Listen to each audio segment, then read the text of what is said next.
It's Thursday, April 16th. I'm Mara Mahmood, the Executive Director of UC Links, and we're really thrilled to welcome Eddie Rivero, who's a visiting assistant professor at Teachers College Columbia, as well as a longtime UC Links partner and participant, and Cecilia Rubino, who's an associate professor of theater at Eugene Lang College in the New School in New York City. And both of them have really interesting experiences and perspectives on play. And so, together, I'm going to hand it over to them so they can talk with us today about breaking through the screen from virtual world building to embodied play. Thank you so much for being with us. Thank you for having us. And Yes. thanks for the conversation because oh my, is it a bubbly conversation these days? Yes. I'm also grateful that you're recording because many of my students are off to their after school programs. So, uh, Eddie, I'll just introduce myself and then we'll pass it over to you as those of you that are part of UC Links may know each other a little better. My name is Cecilia Rubino. I have been at Lang College at the New School for quite a while, but also taught at NYU. I'm a theater person, but always on the side have been engaged in arts and education. And there's a political reason and a personal reason, but also a huge joy and privilege. So for 20 years, I've been coordinating and directing the I Have a Dream after school theater arts and theater programs. I collaborate with my beloved dance colleague who does dance education, and I have my college students in seminars learning pedagogy, the theater and education, but then also a compendium of games, and which it links into, for me, creative practice and acting practice. My college students then they're in two different locations, one in East Harlem and in Chelsea, in Greenwich, near Greenwich Village, working with young people that live in public housing. The I Have a Dream model is that a young person becomes part of a community, a cadre from first grade all the way until they graduate from high school. And then the entrepreneur or the funding partners guarantee that the young person has a paid college education. I didn't quite get it, you guys, until we actually graduated our first class, of which we had people moving, but out of the initial almost 80 kids, all but one or two graduated from high school and went on to a 2-year college or a 4-year college. Many of those students are back for the third cohort at the Chelsea Elliott housing projects and the Fulton housing projects, and are now group leaders, which is kind of amazing. So anyway, that's where I'm coming from. My own particular work is really engaged in community based theater making. But I can talk about that. I think it inexorably relates to the theater and education work. The piercing through the screen, as we are all witnessing the changes, not just since COVID, of students, both in K through 12, but also our university students, and then the plethora of places, not just around our country, but around the globe that are banning screens and banning phones for particular reasons. There's a real interesting point, and I think it's really wonderful to be in conversation with Eddie about whether you incorporate what kids are engaged in and structures that they're engaged in, or as we do in after school, take that sacred extra 2 hours off of a screen, but using some of the role-playing, game-playing strategies and fun in the connection to literacy that theater offers. So Thank you, Cecilia. Yes, I'm also excited to introduce myself and also to engage with this topic of breaking through the screen and thinking about screen time. I know it's a major topic right now in the discourse of education. Teachers, I know in New York City, they've worked to ban cell phones in classrooms. And so I've always been interested in this, the affordances and constraints of technology. Right now, I'm a visiting assistant professor in bilingual bicultural education at Teachers College, Columbia University. Uh, and my research examines the meaning making and digital literacies that young people develop through their everyday media and play activities. I've always been interested in the agency and ingenuity that young people bring to these practices, right? Not take a deficit approach to these practices. We often hear like video games are a waste of time, like they're addicting and they're violent. We shouldn't engage with them. But I'm saying like yes, there are these ideologies embedded in them, but also like how are young people pushing back against these ideologies? How are they creating new worlds? How are we seeing ingenuity and literacy development in these practices? So I'm particularly interested in how teachers can build on these practices to deepen how youth think about their cultural histories, ecologies, and recognizing these practices as meaningful and dignified forms of learning. So dignifying the experiences of young people, especially those from non-dominant communities. That's always been central to my research agenda. And so I thought that this conversation of again, thinking about screens in a different way, right? Thinking about like what are they actually doing? How are they leveraging uh, these digital literacies to expand how they think about their everyday lives? I thought that would be something that we can engage with as a collective here today and share a little bit about our work, and then also engage with some questions and tensions that we've been dealing with in our work as well.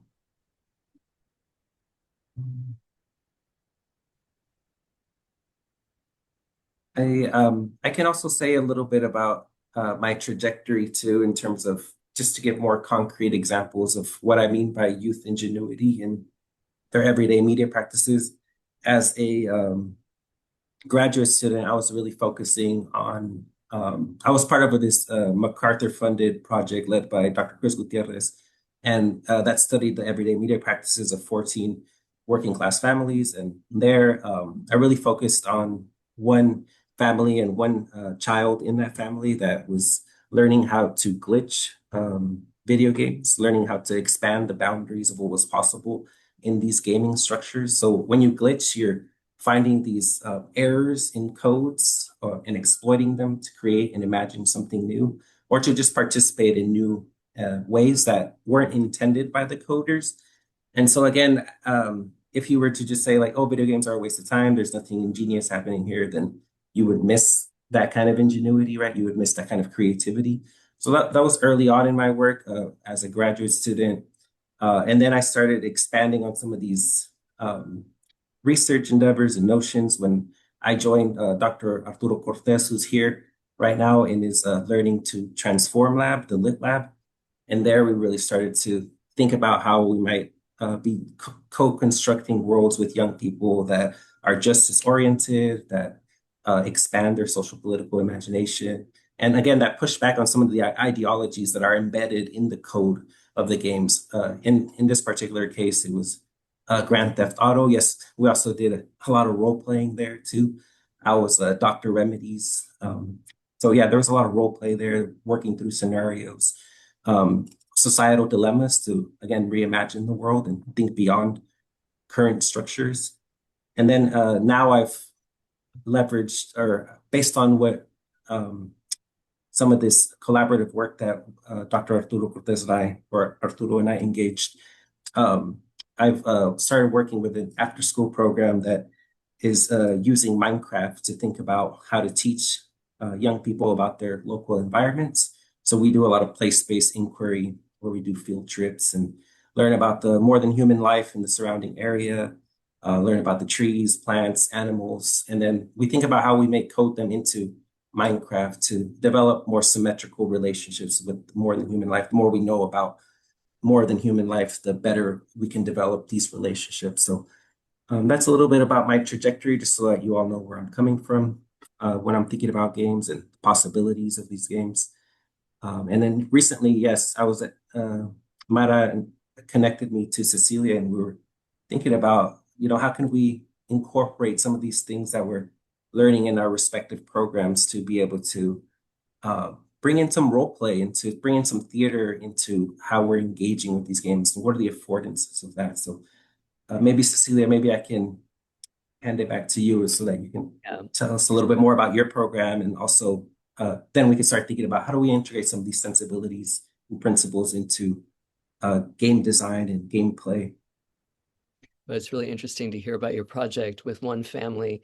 Um, um, uh, the so the I'm a sucker for history and the origin story. For me, coming back to one of my heroes, Viola Spolin, but who was also mentored by someone called Neva Boyd, who wrote a seminal text called "Play is a Unique Discipline." And began with a compendium of games, which then, of course, Viola Spolin turned into a textbook for many of us in the theater world called Improvisation for the Theater, which came out in the 1970s. Spolin was working with immigrant kids in Chicago at Hull House, renting space, but kids that couldn't speak English, and some who couldn't, and was constantly creating games and game structures to pull them in, to create community, to get out of what she calls. I actually use the word patriarchy of right and wrong. She calls it the conundrum of right and wrong, but I think the word patriarchy is a useful one there too.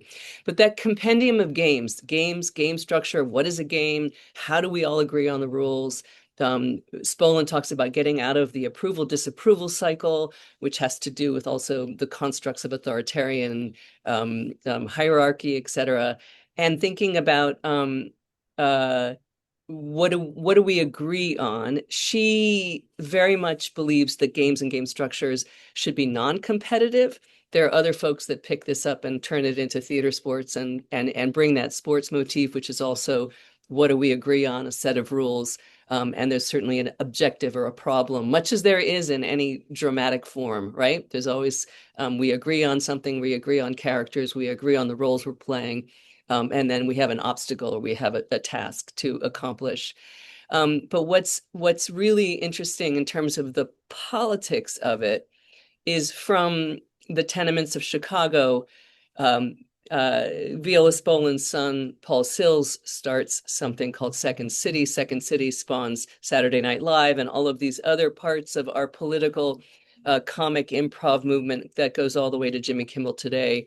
But the idea of improvisational practice, of being in the present, of making something up, of what Spolin calls in a really, really interesting way, something about how the improvisation actually reforms the self in the moment. And that idea that creative agency is literally a human birthright, it is a human right.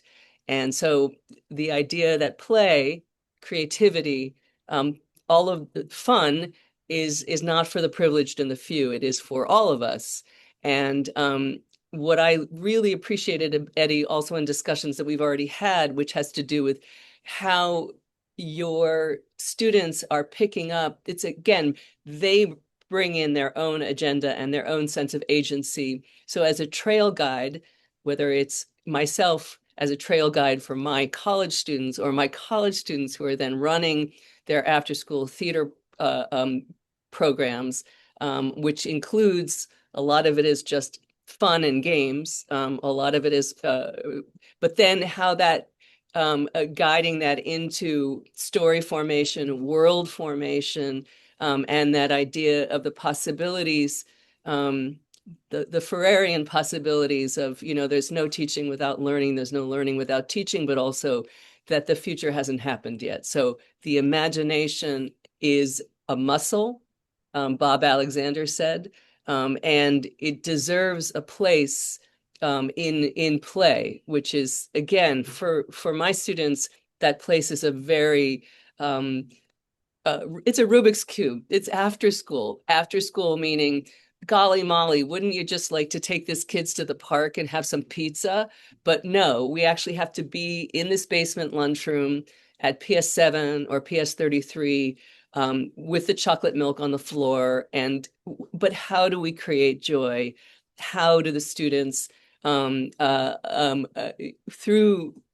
the fun of the games and the game structures, and again, leaning very heavily on Viola Spolin's compendium, which then Augusto Boal picks up wholesale in Theater of the Oppressed and all kinds of other folks from there. But it's within that to allow the college students with their we call them dreamers, with their dreamers to create fun and play. And then we've also engaged in a topic every semester. And Eddie and I share that we've done a number of semesters on environmental issues, New York City environmental issues.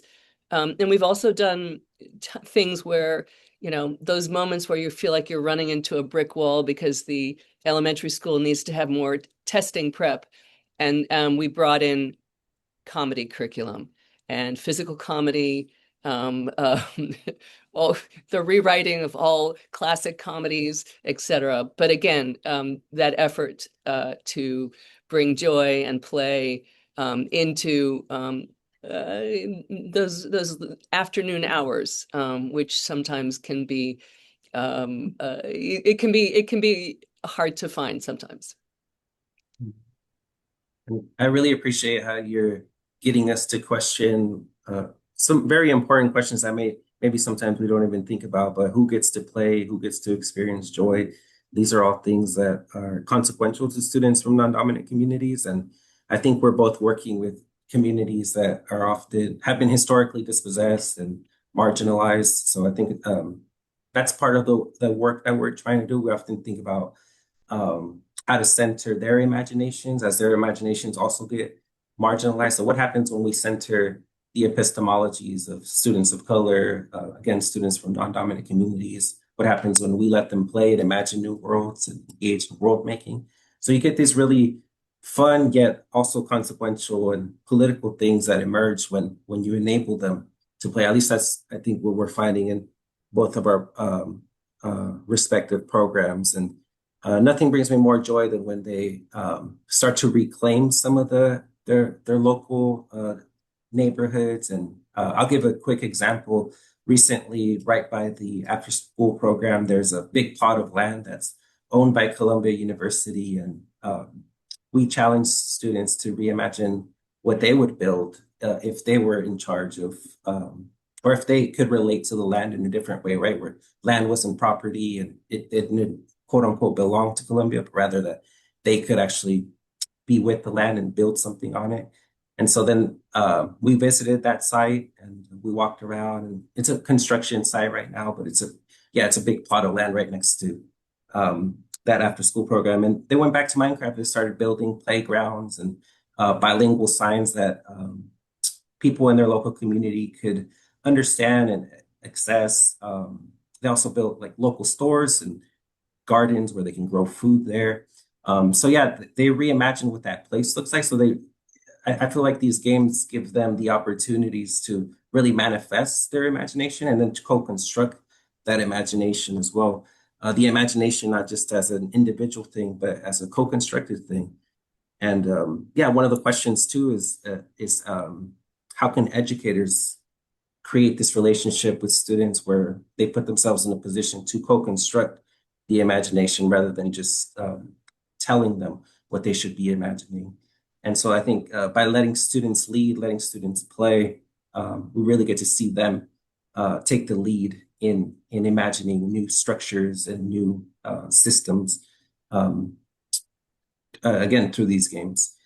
But more than just like me sharing, I'm wondering if I can also share a little clip of what I mean by that. Do you think we could share some of those clips?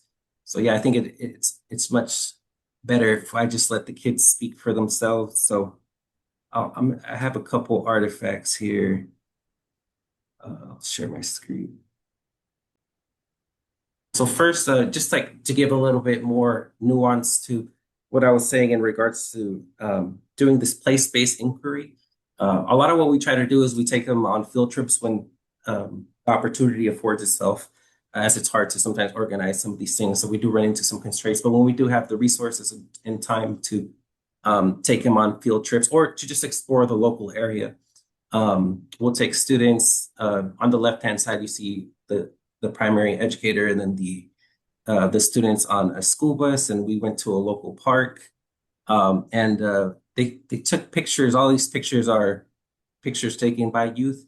They took pictures of some of the local areas that they thought, hey, we could reconstruct this and we can create something new here for ourselves, for our communities, something that's accessible, something that, again, really prioritizes human life and more than human life in these areas. That's also why they took a picture of the bottom, the birds on the bottom, and they learned about the different kind of birds in that area.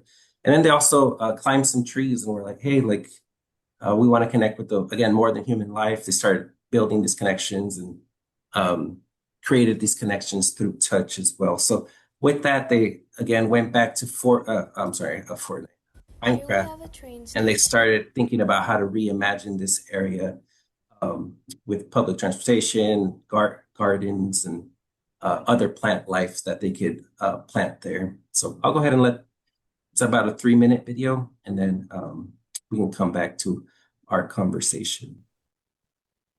For people with wheelchairs, so like that they can get around easier. On the top we have places for walking, and then on the side we have water filtration. Here we have a fish market where fishermen can go out and catch fish on Sundays, so you can get fresh fish for your dinners. Here we have an abandoned cargo ship that has been turned into greenery. Here we have a beach where people can come and cool down in the summer in case they get too hot. And if you're playing with sand, we have a shower stalls right here so you can get it off. Over here we have some art with flags like the Dominican Republic, Puerto Rico, and Mexico. To represent the Hispanic culture in the neighborhood. Over here we have a playground with ramps, and we also have a couple of trash cans just in case kids are like playing around. We have ramps in this playground so it's accessible to people with different abilities. Here we have a water fountain in case you're thirsty. Over here we have a ramp, so like that in case people with wheelchairs want to go to the market or see the turtles over there. In the market, people can come and sell their food, produce, their party supplies. Wait, what's going on? And pets. It's going forward by itself. There are some trash cans for people to recycle. Here we have a welcome center where you can buy fishing supplies, water, harpoons, shovels, and campfires in case you're out in the cold. You can also get information from this person that works at the store. Here we have a picnic area and outdoor tree area where we can always eat whenever we want and hang out. And the chairs are low because we need more than one type of person to be able to.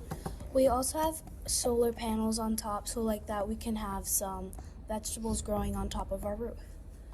Yeah, solar panels on almost every of the lights. Energy.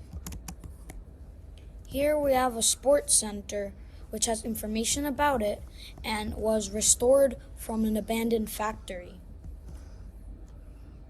In the sports center we have a volleyball court, and we also have elevators so it can be accessible to everyone. Here we have a gym with weights and a treadmill so you can run. We have an outdoor bar right here with a pool. We have elevators to the 3rd floor, which is an outdoor terrace with greenery and gardens.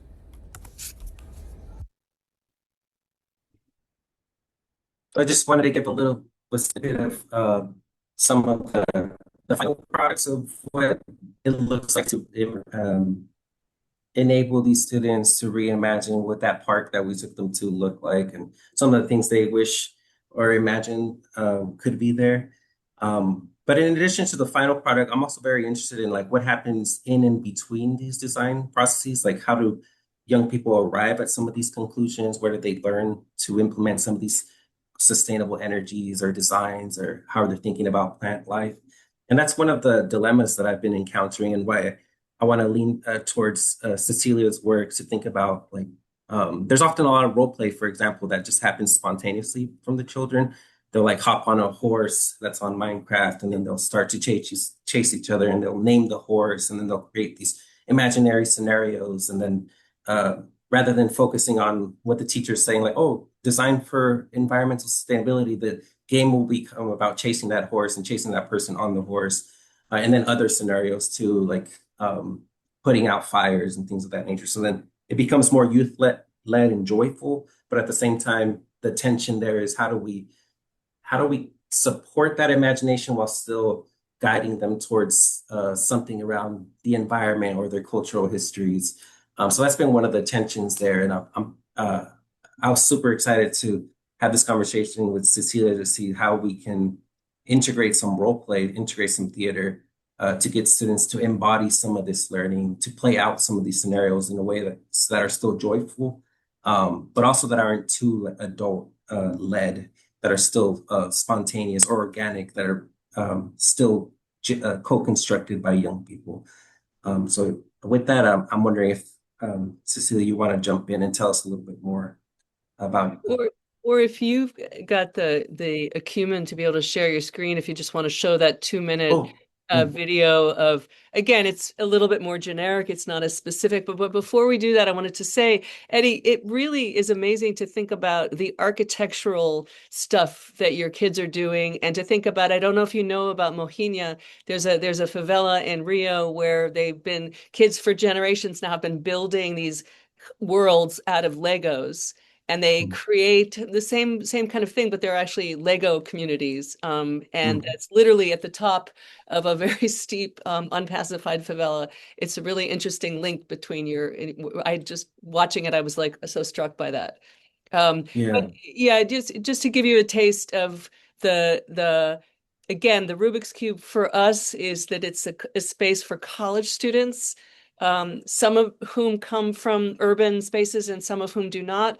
And for the young people, both in these public school after school programs. So just to give you a little snippet of that is this video.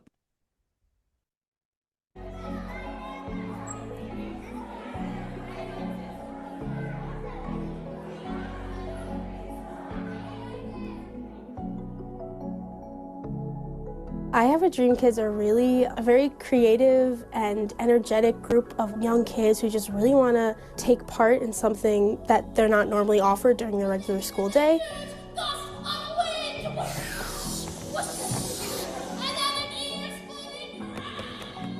We've been both at the Chelsea location and up in East Harlem. We have returned to Chelsea at PS 33, where we've just opened a new program for first, second, and third graders. The program that we're a part of will fund their education from elementary school all the way through college. Every week I do an after-school program with kids here at PS 33 doing theater. We play games, and at the end of the semester we're putting on a play that's a series of skits about pirates, and the treasure is reading. He's gonna make you walk the plank! He's gonna make you walk the plank!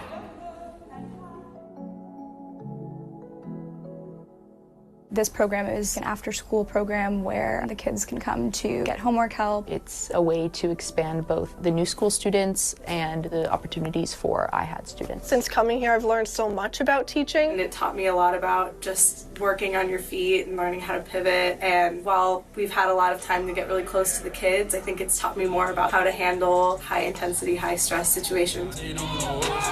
while also being able to convey different elements of learning. We only meet once a week with them for only a little bit under an hour at a time. We slowly learned what the kids wanted, and from that we get hands-on experience in a school environment and implement a curriculum that is specifically designed for these kids. The kids absolutely love it. They love watching us come in and teach them all these new things that they don't know. And the kids bring their own stuff into all the exercises that we teach them. We learn from them as well, as much as we teach them too. Stay in school, work hard, study hard. I'm going to stay in school, work hard, study hard. I'm going all the way to college. I'm going all the way to college. I have a dream. I have a dream.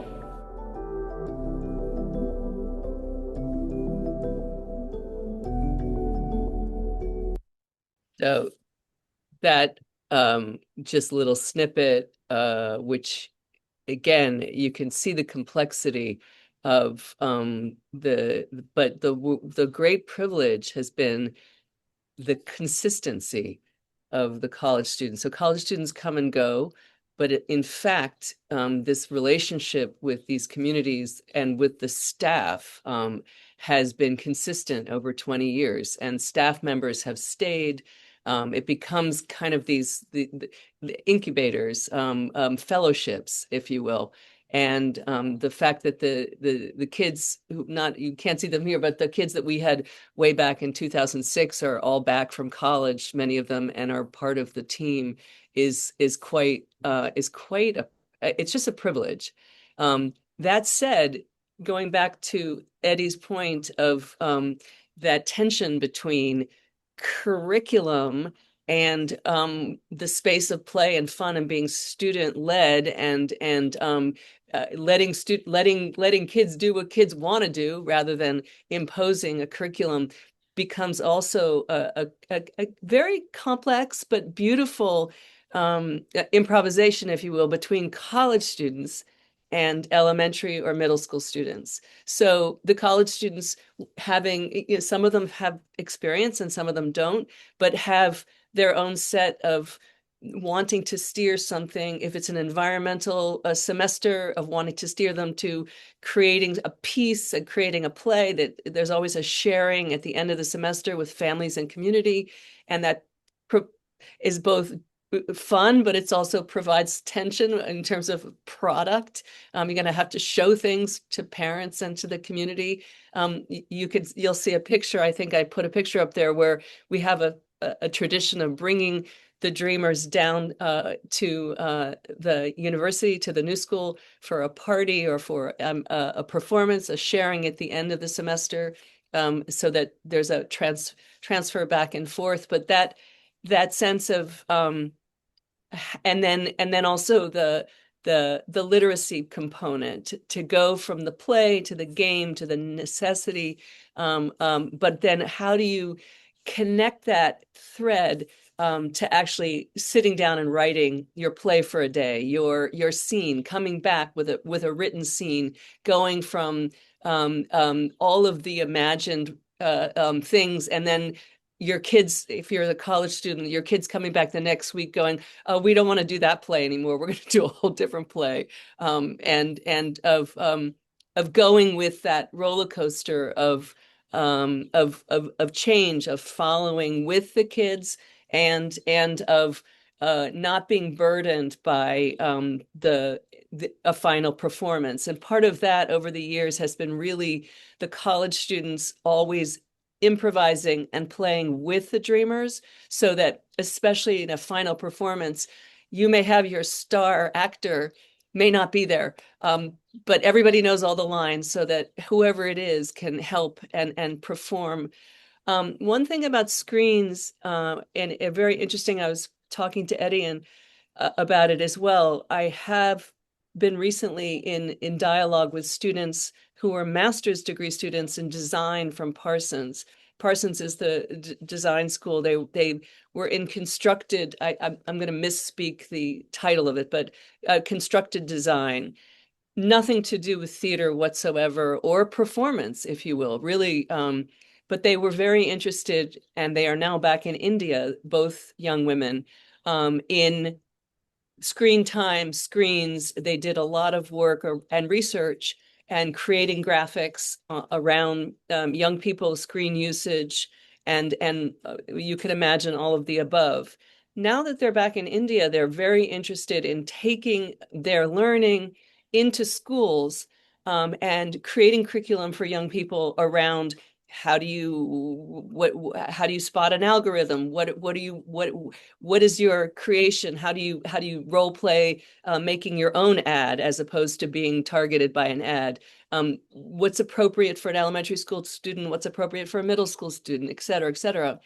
But the theater games, improvisation techniques, you talk about role playing, we talk about, first line, last line, the idea of who, what, when, where, and why, the idea of placemaking, those kinds of things are what these graduate students, or now they're graduated from graduate school, are really hungry to understand. It's something that those of us that are educators that are in working with young people all the time inexorably bring into our practice. But it'll be interesting to see how theater and theater skills continue to be central to the human and to the engagement of,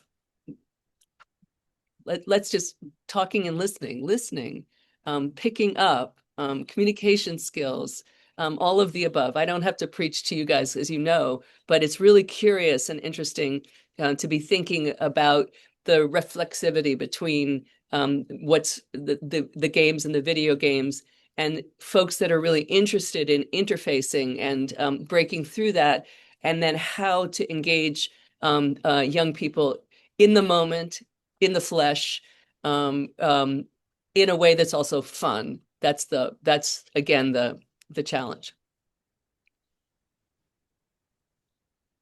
Yeah, no, again, I'm so inspired by your work, Cecilia, and I'm wondering how I could even integrate some of these sensibilities or activities to get young people to engage in role play towards more embodied forms of learning. I saw somebody in the comments, I think it was Amanda, talked about incorporating play and embodied learning, right? And what does that look like? We could see it like in non-digital spaces, more analog spaces, but like in the digital, what does that mean in terms of embodiment? And I often think about the avatars as an extension of the self. And so there's definitely embodied forms of learning that can happen through these video games. But I'm still very interested in learning more about how to scaffold role play, right? With children, they engage in role play naturally, but what are some activities that teachers can do to get first of all, to incorporate themselves in this role play, or to assign roles to specific students so that they play out a certain character in this like environmental dilemma that they're engaging in. Right now, a lot of what we do is designing things around a certain design challenge. So we'll tell them like, oh, redesign this park area or redesign your local neighborhoods. And we definitely see a lot of meaning making happening there, and their literacy development, learning to read the word and the world, and you see it happening in real time in their virtual worlds. And you see what's consequential to them, what's important. They design local bodegas or even things that haven't been there or that have closed down as a result of gentrification. That's another like really interesting finding of, I have a colleague at UCLA, Juan Herrera, who uses this notion of retrofitted memory. So like young people are actually bringing in this, like these places that no longer exist or that may have closed down, and they're like coding them onto the games too, and that are important to their cultural histories. So these are nice things, but again, I'm still dealing with this dilemma of how can we more actively engage with role play, or what are some of those scaffolds that we can implement to so that everybody's on the same page and we're not just redesigning something, but we're actually embodying that and we're playing into some kind of scenario. So I'm wondering if, Cecilia, if you could, are there any activities that you could share with us today that you all do that it speaks to this question of the improv structures, and again, they're structured as games. You can start with the seminal yes and structure from so and then you can also develop vocabulary, which is a really kind of fun way also, but of thinking about the yes and, which is a listening technique, obviously. And I mean, again, I don't want to just tell you guys all the stuff you already know, but yes, and I've been working with an actress who worked with Second City for a decade, and she's really ticked off that that yes, and which actually started with women, again, Neva Boyd, Viola Spolin, but has been co-opted by the men who went on and wrote the books about improv and the history of Second City. That through our AI algorithms is now that's becoming the dominant. If you do a search for yes and, you're going to get to that rather than come back to its origin story. But that idea of extravagant acceptance, I tell the college students when I'm teaching them the games that the games are just a hat rack. It's like the rules are just, there are no rules, but we're just going to agree. This is what we put our hat on. Speaking of retro, right? Nobody has a hat rack anymore, but we're going to agree to this set of rules. And you start out with very simple rules. I call them the Rubino rules of improv. Don't say no, the word N-O. Why? Well, actually, because we're learning to accept. Everything your partner says is right and true. Whoa, that's a big one, especially if you're in an extravagant space or suddenly you have superheroes and monsters and that woolly mammoth is coming through, rather than saying, no, the woolly mammoth isn't there. If your partner brought it up, it is there. So everything your partner says is right and true. That concept of you don't have to entertain, but you do have to collaborate. So making your partner look really good. Anyway, there's just a bunch of, and the most important one is, of course, you can't get hurt in any kind of way. The idea of working on the 5 W's, who, what, when, where, and why, of who are you, and then of allowing them to develop character, and out of developing character, then imagining space. So there's all kinds of games, and I love the fact that the college students keep changing the names of the games, and they keep like the college students will figure out another way to do a game, and then the dreamers will figure out their own version of it, or there'll be a ricochet over years, and suddenly you have a dreamer who's coming back with a game they might have learned a year or two ago, and it's got a new name and a new structure, but it's got some seminal things around it. But really simple things like the game right now called Little Chicken is really like it's an environmental game. But where did that title come from? It's a place game, but it has a tag structure. So a young person will give you a place. So it's the beach, and it's somebody is it, and everyone's running around. And if you're tagged, you have to become something that's in the environment.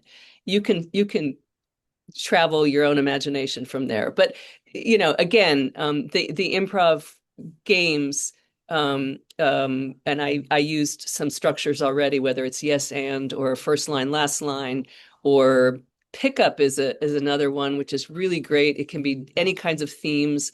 You might have learned it back in your middle school as bus stop or taxi, but you start using emotions or characters or animals or superheroes, and you put them in an environment, and there's a rotating structure with it. But from there, it's also going into, I call it writing on your feet, but playmaking, a play for a day, which is also like, then it doesn't have to be permanent, or it can be permeable, if you will. So you're literally going from an improv structure, 2 characters, a place, a problem, the squirrel, Central Park, Lost, whatever. And then they're creating the scenario. They're writing perhaps a first line and a last line of the scene, and then they've got 8 lines in between. some kids really want to scribe and some kids don't, whether or not the college kids are helping. But then you have a text by the end of your after school session, and then you can put the text away and you can improvise off of that. So just things like that where I also seem to have this semester all kinds of musical theater students.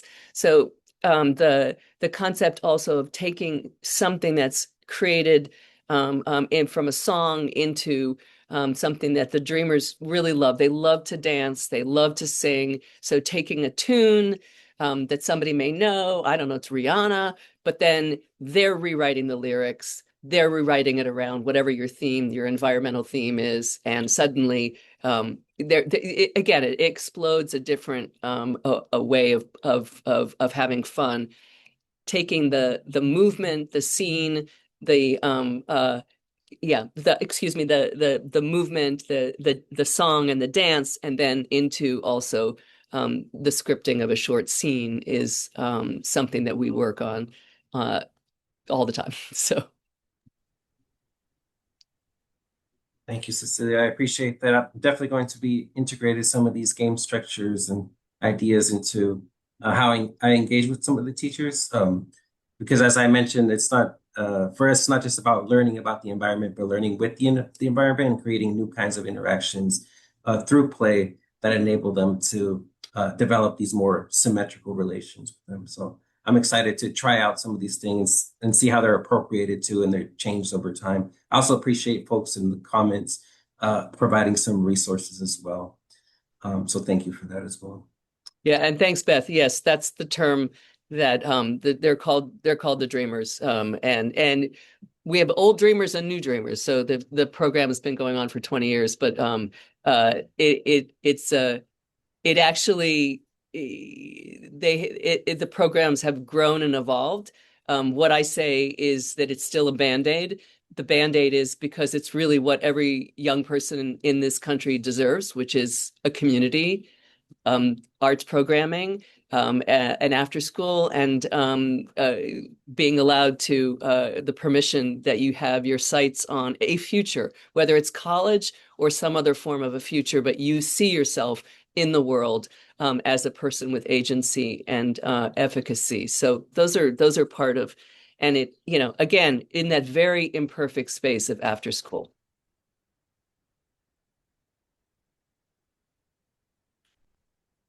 I'm curious about other, for Eddie, for our folks that are listening about this. We're going to be, talk about a brick wall. We're going to be running into this, breaking through the screens. I think it's going to be a leitmotif that all of us are going to be engaging in for the rest of our lives. And thinking about whether or not we go back to that it's left behind, or whether we're using and continue to use what tools young people are exposed to all the time, and of trying to think about and create. One of the things that we've been doing also is, I mean, obviously, is that there's a connection between theater and youth media, but the using media in different programs where students are creating their own ads, or you use the mantle of the expert and you do really funny, it's using comedy to have your young people take on a problem and then have a series of experts be coming back and forth. Those kinds of things. But it's going to be, I'm very curious about where we're all going to be in the next few years with this predicament.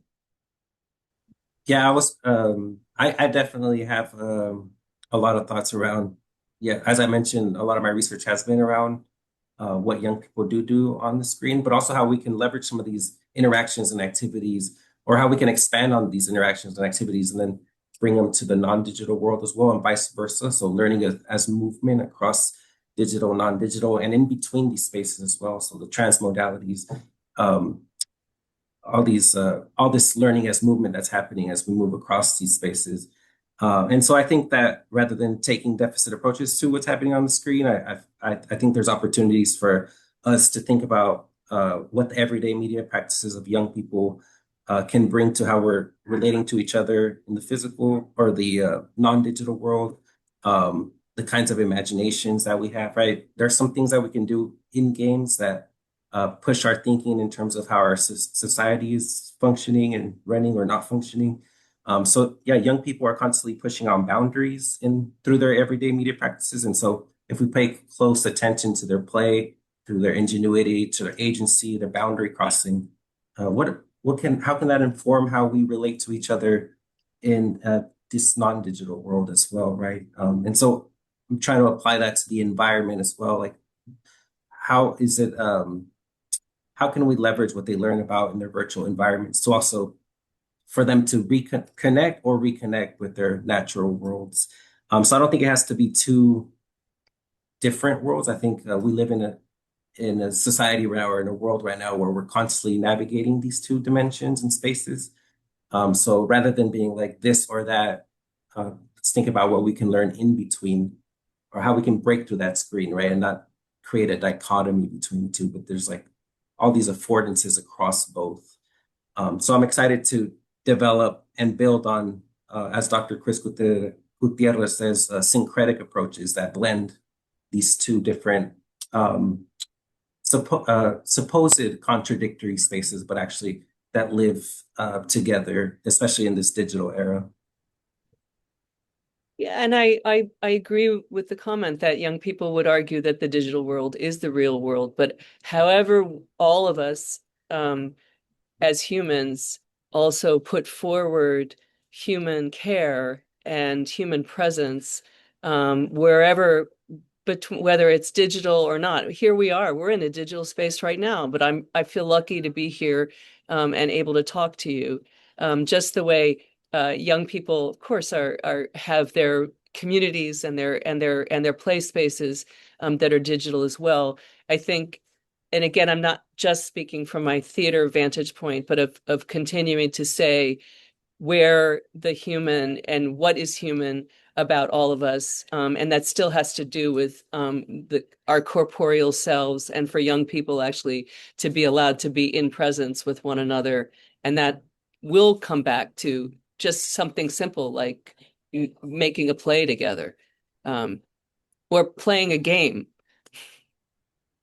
Can I ask a question if other people aren't online to do so, even though I came late? I'm Beth Fairholt, she, her pronouns, and I know some of you, but I'm happy to meet all of you. And I'm really, really sorry I was late. I was at my child's physical therapy and I couldn't get to the computer faster than this.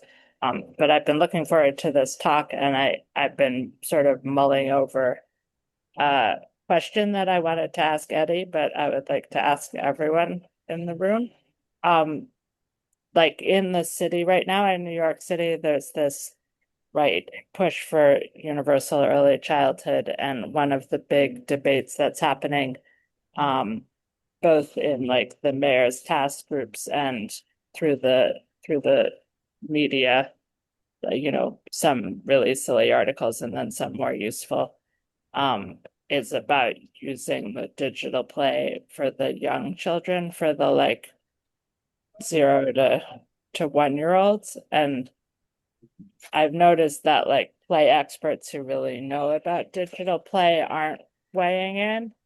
So I was really curious just to ask what people I mean, Jose, you weren't presenting today, but this is something I haven't had a chance to ask you, even though we work together in the editorial capacity. So anyone in the room who had thoughts on that, I'd be interested. I have a ulterior motive, is that I'm going to talk to the chancellor with one of our activist groups next week. So I want to be ready for that question. I don't know if I have thoughts on it, but I'll be completely transparent and say that I don't know if I have thoughts that are rooted in research around these kinds of things. So if anybody in the room does have some kind of research that speaks to this specific question, please, by all means, chime in. But I think, yeah, my work has mostly been around children ages 5 or elementary school age. And I do see a lot of ingenuity that's happening there and possibilities when it comes to kids 0 to 1. I just had a newborn right now, and so it's more of like a personal story or a personal testament of how I'm thinking of putting my own research into action, right? And how early on I want them to play digital games and engage with digital media. I do know that these platforms have incentives for them to be addicting and incentives for them to make money. And so there are some dangers there in terms of getting young people hooked too early. At the same time, I'm wondering if, yeah, even at ages 0 to 1, if there are some games that are designed specifically for that age group that can enable them to that supports them in their development of their motor skills or dexterity or anything else like that. But for now, it's just wonderings, and there's really nothing that I have around research for that specific age group. So yeah, I'm also wondering if anybody else. Congratulations, because Yeah. we had talked about Okay. it. So biggest congratulations. And I encourage you to like incorporate all of your informal research with your own children into your thinking about your research, because that's really a feminist and underused approach, right? Is to think about how much we do research with our own children and how to use that in our hypotheses and even sometimes right in our studies if you can do it ethically. But anyhow, take lots and lots and lots of notes because they'll generate ideas for your future studies and you'll have amnesia about those early years.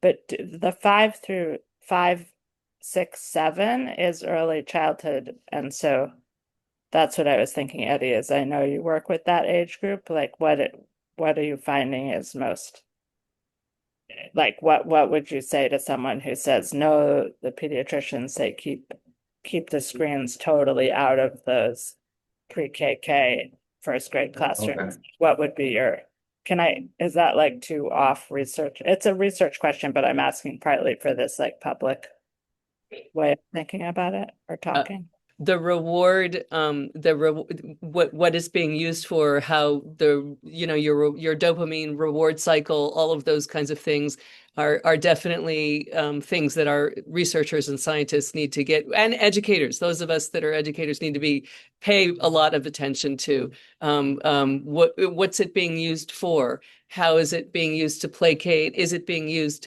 efficaciously, or is it being used to shut up your 5-month-old? I don't know. I mean, those are questions that I would really find would be interesting.